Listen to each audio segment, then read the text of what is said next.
Welcome to the Salmon Runs YouTube. Enjoy the video. In this video, I will explain how to play Link's Awakening on PC. First, you will need an emulator, which is software that mimics a game console. For Link's Awakening, a Nintendo Switch emulator is essential. There are several excellent options available, so choose one that is well-regarded and frequently updated. Make sure your computer has at least 8 GB of RAM and a decent processor for smooth gameplay. This ensures a great experience from the start. Next, you'll need the game file itself. This is often referred to as a ROM or XCI file, which is essentially a digital version of Link's Awakening. It's important to note that, legally, you should own the original game cartridge to obtain and use its digital counterpart.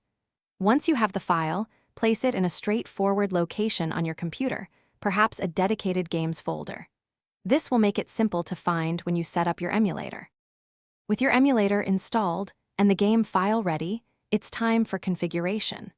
Launch the emulator and navigate to its settings to add your Link's Awakening game file. You'll want to set up your controls next.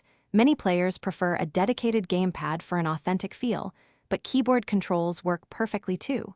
Take a moment to fine-tune the graphics and audio settings. You can often improve visual fidelity or ensure sound clarity, making your adventure even more immersive. Now you are all set to begin your adventure. Simply launch Link's Awakening from your emulator's game library. The game should start, and you can dive right into Koholint Island. Remember to save your progress regularly, both within the game and using the emulator's save state features, which offer quick save points. If you encounter any issues, many online communities provide excellent support and tips for optimizing performance. Enjoy your journey with Link. Thanks for watching. Consider subscribing if we helped you.